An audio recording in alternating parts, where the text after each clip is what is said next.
What is up, everybody? Welcome into Hoops 360. And on today's episode of the show, we catch up with Notre Dame's Hannah Hidalgo. So she will give us where she's at in this season, her feelings on Notre Dame's start to the season, plus as she looks ahead to the W, how closely is she paying attention to the CBA negotiations. Also, UConn is red hot. As of Tuesday, they're on a 9-0 start.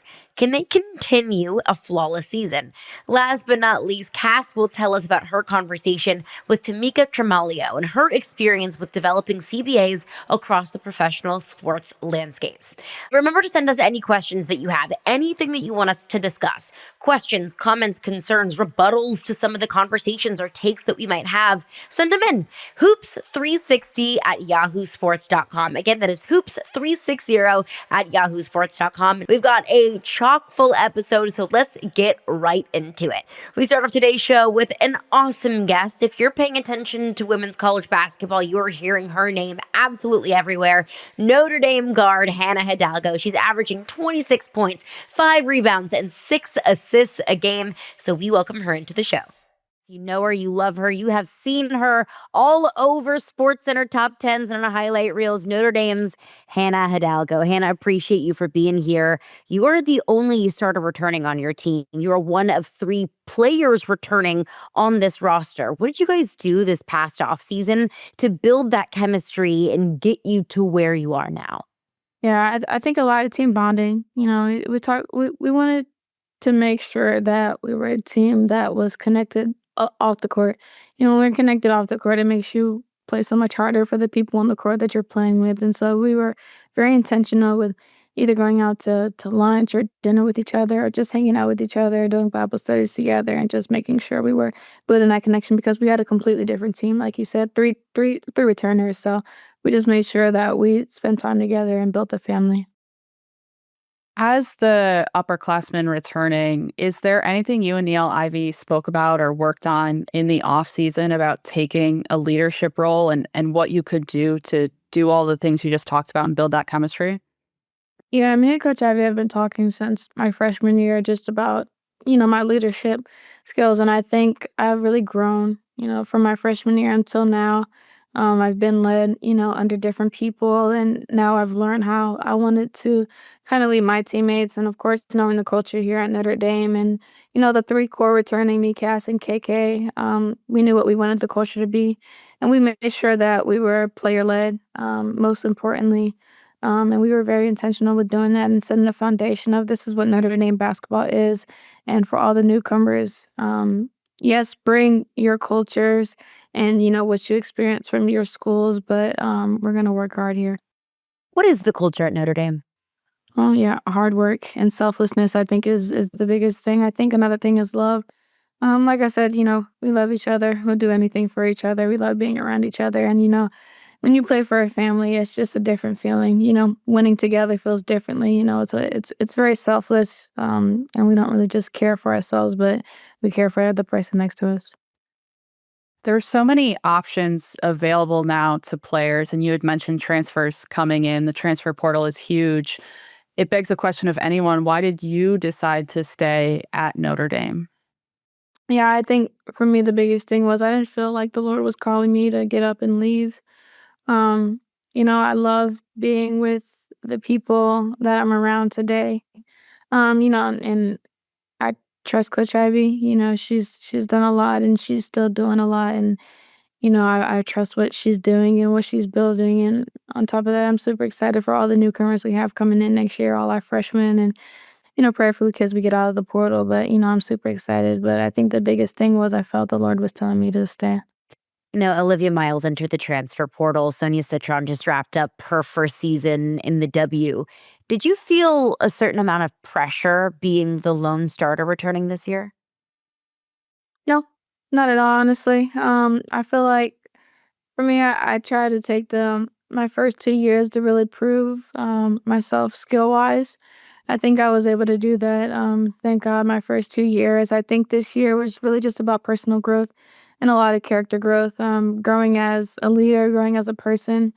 Um, and really just maturing, and that's really what I'm focusing on. And I think for me, the biggest thing is not putting my whole identity just in basketball. And I think now that I've been able to do that, it's taken a lot of pressure off of me of having to be able to perform perfectly every game. I don't put that type of pressure on myself anymore because I'm not just a basketball player. It's bigger than basketball for me, and I think that's the most important thing that's taken a lot of pressure off. What has that personal growth entailed? And when you say you're more than just a basketball player, what other things have you found in the past 4, 5, 6 months?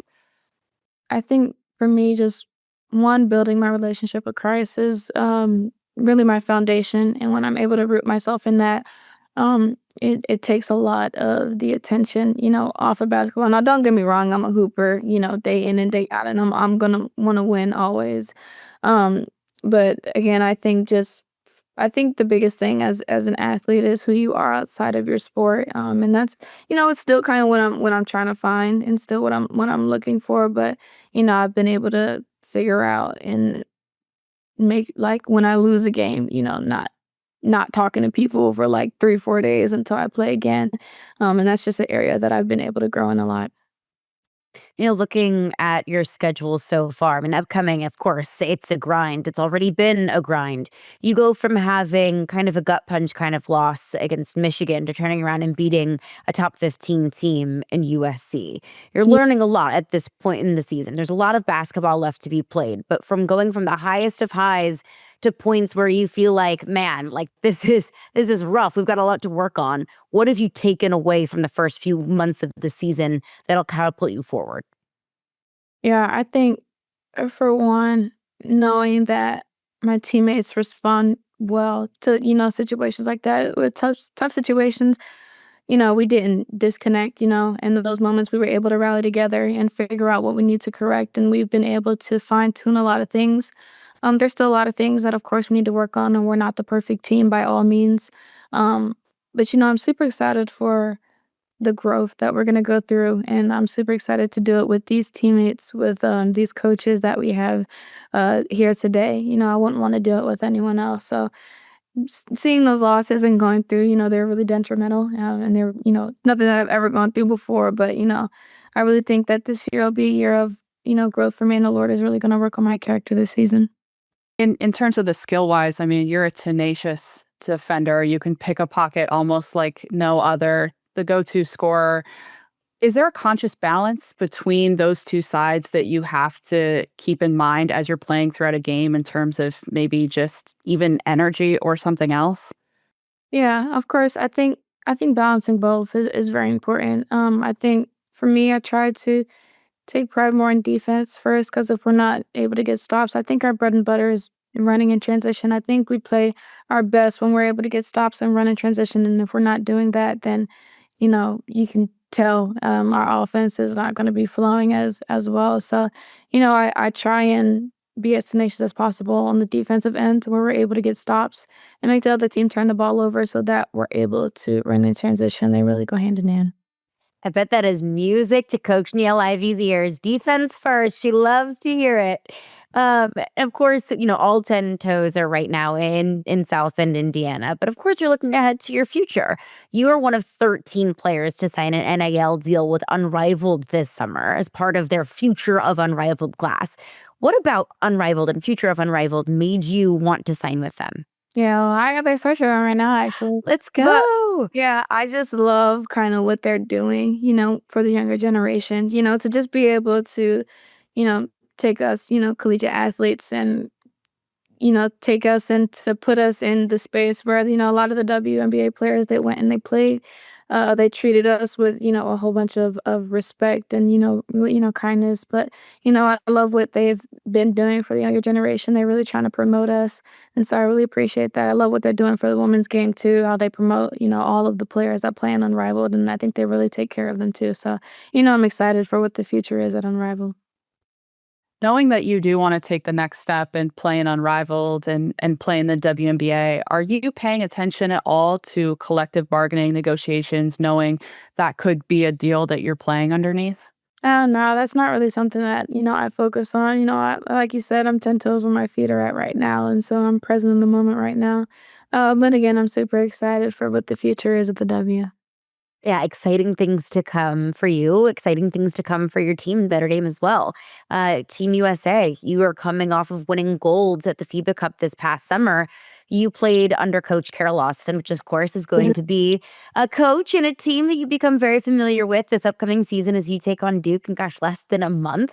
Mhm. So, do you think there's advantages or disadvantages? Like, you know how she works, but also she knows how you work. So, what's that kind of relationship there, and what's that gonna be like when you guys face Duke in the new year? Yeah, there might be a little advantages and disadvantages, but I think, well, for one, it was such a blessing to be able to, play for the USA team and kind of represent my country with, one of very few women that were selected.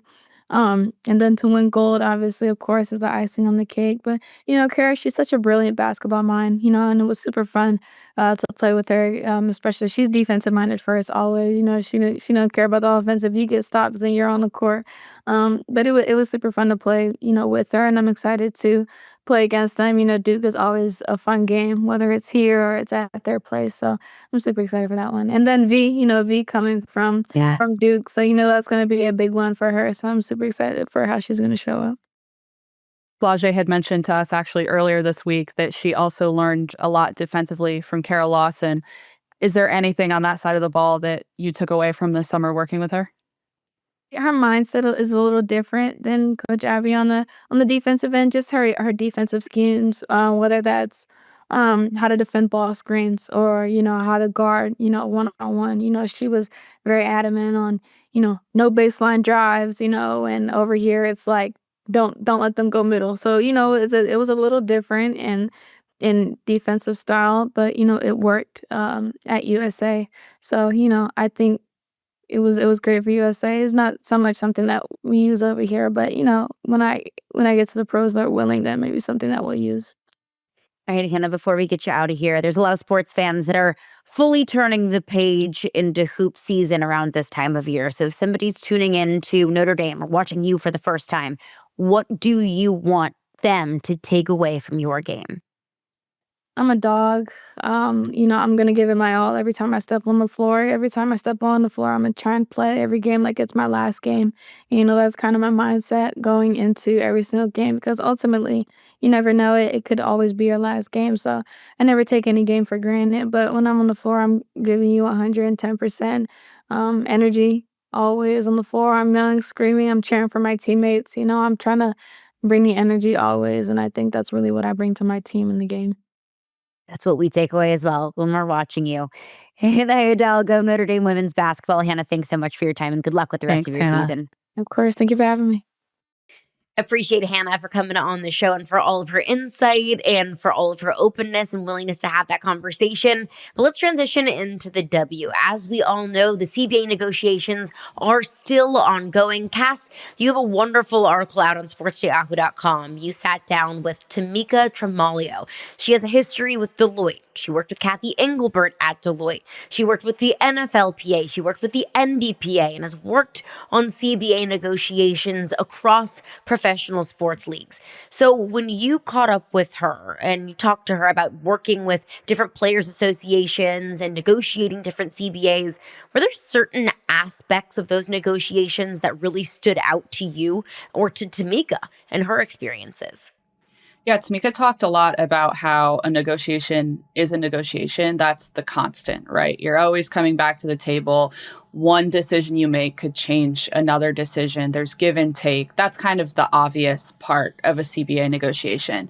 But then she talked about how it's maybe changed over time. It used to be that it was kind of legalese, it was about benefits, treatment, safeguarding healthcare. Now, she said, it's more looking at the business side of sports. And she kind of pegged it as a change for the men in 2017 and for the women in 2020. And she talked about how for the men, it's because of the wealth that they've accumulated, right? Their salaries are very large.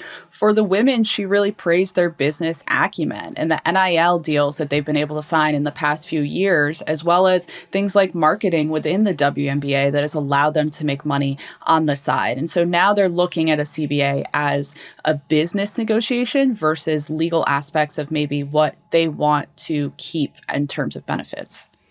I think that's such a positive thing that we've gotten from NIL is now we have smart business people who are advocating for themselves and advocating for their leagues. They're smart with their money. They're investing their money at the age of 18 and in some cases and in some states even younger. But you bring up the 2020 CBA negotiations, how things have changed over time.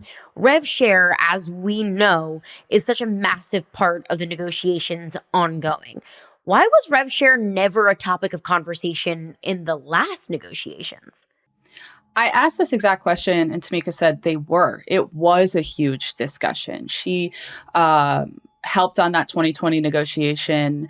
She said she worked with the revenue and the rev share side, but at the time, I mean, it wasn't a hill that they wanted to die on. She talked about how, from what players saw, it wasn't super clear how much money would be involved in a rev share. As we know, they did do a rev share type situation where if they hit certain thresholds, what we didn't see coming was a pandemic, which obviously kind of sent all that askew for the next however many years. And there were bigger issues at play at the time. And the players won those issues in some ways. They had better maternity benefits, travel changes, better marketing. But now those finances are in players' faces. She talked about the sheer fact that we can see the media deal number. We see expansion teams coming in. You know, we see the involvement from all of these team owners who want to be in the W and are investing heavily to do it. The WNBA is a hot property. The profits are clear and players understand that. You know, she gave a great example, I thought, that would resonate with a lot of people. She said it was kind of like how she got out of law school and she had her MBA. All she could think about was, and I quote, "Oh my gosh, I've got debt to pay. I have to live. I have to eat. I have to take care of all of these expenses." That's where she was at the time. But now that she's 20, 30, however many years out, she doesn't have student debt. She doesn't have to worry about where she's going to live.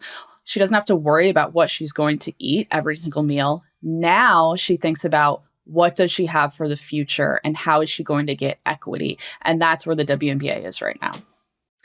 That is fascinating because, rev share coming up in conversation now is indicative of the league's growth. And then you bring up a couple different aspects as well, is now we have more savvier business people and more savvier financiers, competing in sports and as professional athletes. And we also have the NBA model of it all. Did you discuss, what percentage was what, like what prompted the rev share to be part of the CBA negotiations in 2025? Was it the NBA model? Was it now that we have savvier business people? Was it the growth of the WNBA? Was it a little bit of everything?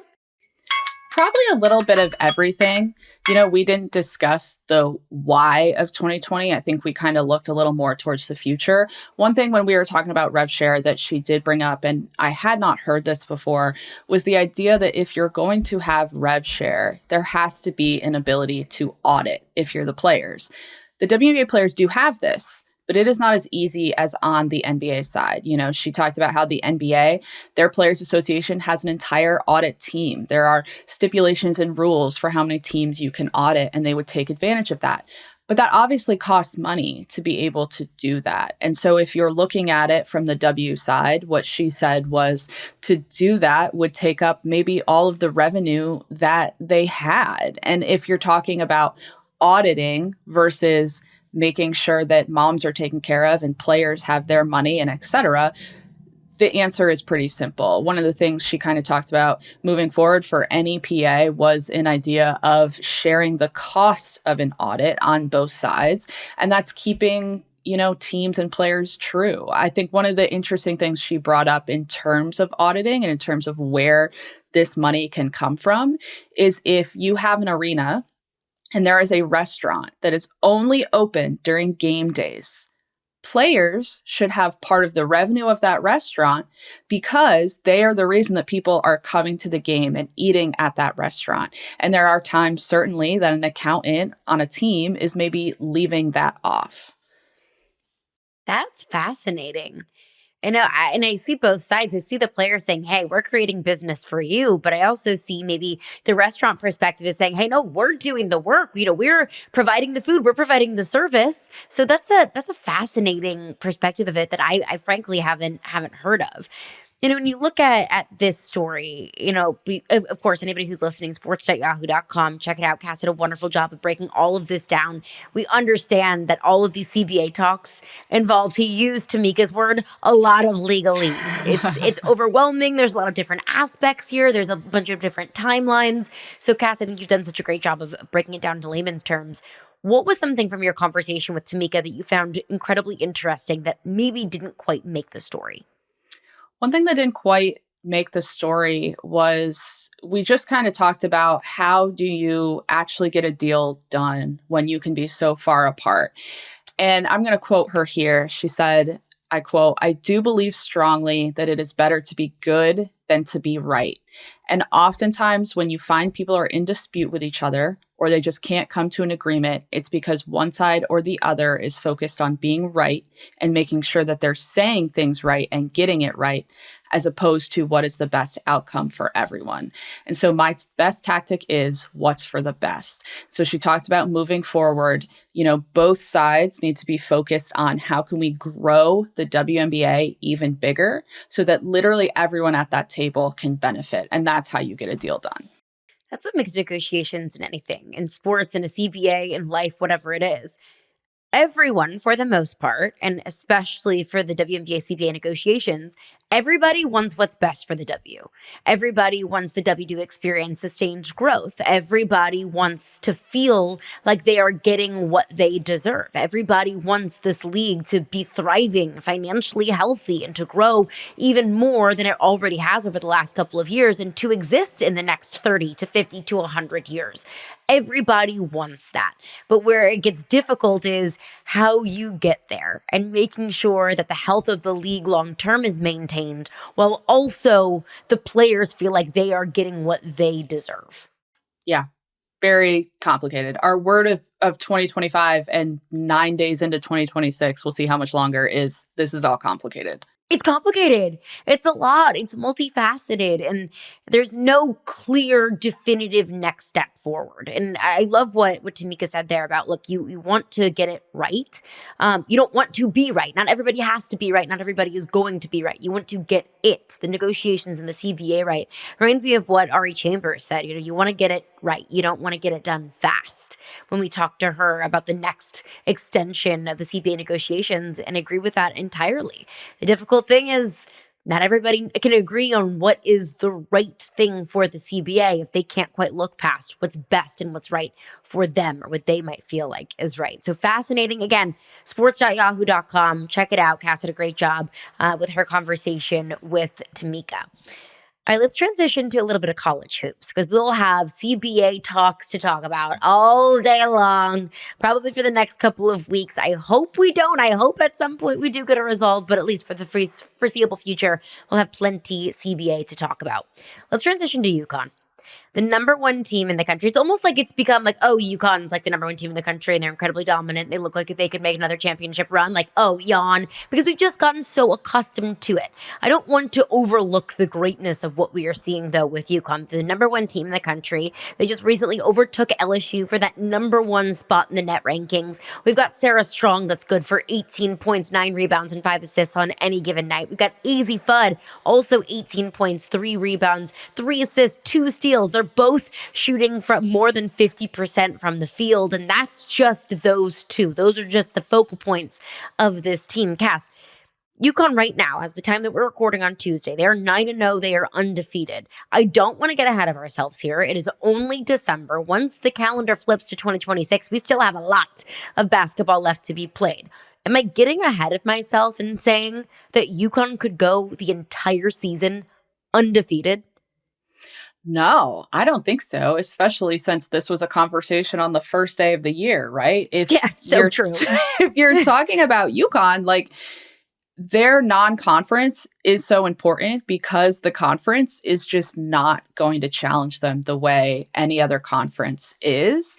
We know all about their undefeated conference streaks. This is a good conference, not probably one of the better conferences. I think I don't think you're getting ahead of yourself, because if they're going to lose, it's probably going to come within the next 10-ish days. And then they're probably good until like February. They have late season-ish, quote unquote late. We've got late conference slate matchups against Notre Dame and then Tennessee. They have both of those games at home. Right now, those are the only two, after we get a matchup against USC and Iowa before we get into conference play. Those are the two ranked teams as of right now that UConn's going to have in their conference schedule. So to your point, those non-conference games are everything for UConn when you're comparing their resume to a South Carolina or a Texas that's going to be playing so many of those ranked teams throughout conference play. They've got USC coming up later this week. They've already taken down Louisville. They've taken down Michigan. They've taken down Ohio State. They've taken down South Florida. They've taken down Utah. This UConn team is an absolute wagon. But what would be the fatal flaw, maybe, of this team if there is a blemish or two? Because right now, 1 or 2 losses feels like it's totally within reach for this UConn team. That, maybe undefeated is really difficult to do, within grasp for this team, but a loss or 2, what do you think could be the cause for those losses? I think what we've seen, at least in the Louisville and the Michigan games, is I don't want to say a collapse, but maybe getting too comfortable with a 20-point lead late and kind of allowing the other team to come back. I think anytime you're talking about a team that has been this dominant, they're winning by an average margin of 39 points. They have one game that they won by fewer than 10. Actually, 2 games that they won by fewer than 32. So basically every game is a blowout. If you're talking about maybe like a tripping up point, what happens if it is close against USC late, if it is close against Iowa late? Like, who is going to be your go-to player who steps up? I mean, surely that's Sarah Strong. But those are always, I think, the tricky moments for a team that has been blowing everyone out, is what happens when, we talked to Flage this week. What happens when adversity does hit? How are you going to handle it? And you don't know until you're in it. That's the classic rest versus rust kind of conversation that I think we can have every single year in really any sport. Is, do you feel like you can trust the team that's been tested more? Maybe they're coming in a little bit rusty, but another team doesn't have that same kind of sharp edge. Iron sharpens iron. When you play some of the best teams in the country, you learn a lot about your team. That's what we talked a lot with Duke and with Carol Lawson, and how difficult their non-conference schedule is. Same thing with Dawn Staley in South Carolina. They want to schedule those really difficult non-conference games so they can figure out early in the season, okay, what do we need to improve upon? What are some of our weaknesses? UConn has done that. But in their schedule, in a time when the other teams that we view as legitimate national title contenders, South Carolina, Texas, UCLA, LSU, I'm missing so many of them, Notre Dame, when they are being tested in their conference play, UConn isn't. So is that an advantage to UConn because they're not going to be overly banged up? They're not going to be in these overly physical matchups as we head into tournament time? Or is it a disadvantage for UConn because they haven't been tested, because they haven't been pushed, because they haven't week over week, day over day been facing ranked matchups? They will have Notre Dame. They will have Tennessee in that stretch, which I think helps them. I like that they schedule those in the new year. It's interesting, though, you bring up LSU. It's the complete opposite, right? And 100%. I think maybe it'd be cool for us to look at the end of the year and compare that, pose the question that you just asked, because LSU's whole thing, Kim Mulkey's always like, I don't know what I have. And so she just wants them to kind of figure out their chemistry against not great teams, and then they'll get into SEC play. UConn, they have to figure out their chemistry early. They get into conference play. They absolutely blow out these opponents because they have the chemistry. I don't know. It's a good question. It's the age-old question. It's a fascinating question because it is the complete opposites. LSU is going to go through the gauntlet of SEC play. UConn isn't. But I will say, I love that UConn, and not just UConn, but just the idea of UConn playing Notre Dame and Tennessee in the middle of conference play. I love that. Let's use Duke for an example. Duke's been hobbling a bit. Duke's also played one of the toughest non-conference schedules I've seen in quite some time. So I would love if Duke had the opportunity to play a South Carolina, just for example, in the month of February, to prove to, the committee, to prove to all of us, to prove to themselves that, look, early in the season, we were still figuring ourselves out. We were still kind of building that team chemistry. We were able to do that when we went through the gauntlet. And now we have the opportunity to prove it against a really good, high quality non-conference opponent. I know that UConn has to, because their situation is unique compared to some of the other teams that we expect to be making some noise in March. But I would love to see more of that, more non-conference games as we head into January and February. It's an interesting consideration, I think, because there's so much change in college sports all of the time. Like, all the time. Is that something they would consider? Like, you can just kind of schedule whenever. I think that's probably a logistical nightmare. But also, like, with more and more teams in conferences, that's already creating some interesting dynamics in terms of playing teams once, playing teams twice. I think, I don't have his quotes in front of me, but I think Gino Auriemma had already talked about the format of the Big East schedule. And you hear this obviously from other conferences as well. Like, do they end up just saying you only play half of your conference and like figure out the rest? I mean, college sports is so interesting because there are 365 teams, and that's baffling. It's overwhelming. Like, we've even heard Coach K on the men's side talk about the potential merger of the ACC and the Big East in college basketball. Like, that sounds so overwhelming to me as somebody who is already overwhelmed with all of the changes in college sports and conference realignment. The fact that two teams in the Bay Area are in the Atlantic Coast Conference, like, I'm still having a hard time mentally getting over that hurdle. But I do, from the Big East perspective of things, I do see how that would be a massive benefit. Yeah, I think there is so much change and so much constant change that some of these questions are ones that you have to bring up.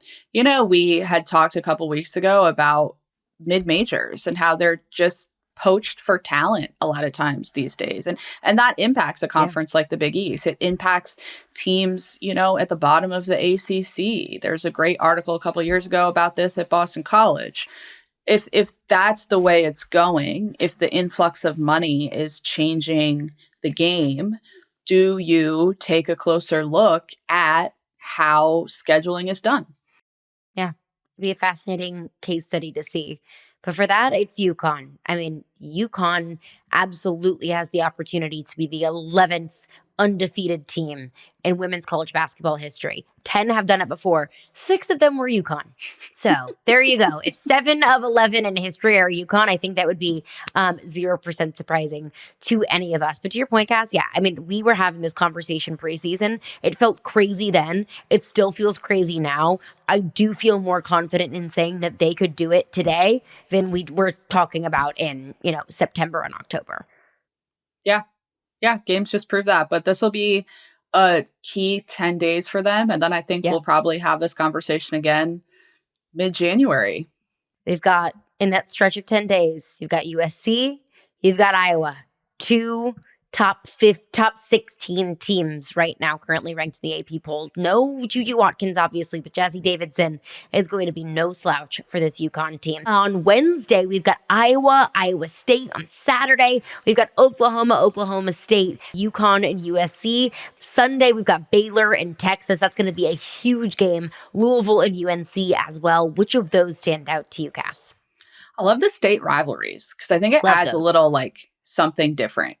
Like, if you're an NFL fan and the bottom team in your favorite division beats the top team, it's always like, oh my gosh, what happened? Well, they're division rivals, right? There's heat there. So these are always fun. Weird things happen in those sort of games. Like, you mean to tell me there isn't just like a little bit of residual Baylor, Texas beef from the Big 12 days? You mean to tell me that Oklahoma and Oklahoma State aren't circling their calendars for the opportunity for in-state dominance and in-state bragging rights? Absolutely. So I'm with you 1,000%. We've got a great slate of hoops coming up over the next couple of weeks. So send us all of your questions. College hoops, WNBA. Cass did a great breakdown on the CBA. Any questions on that? Send them them right here to hoops360 at yahoosports.com. We'll see you then.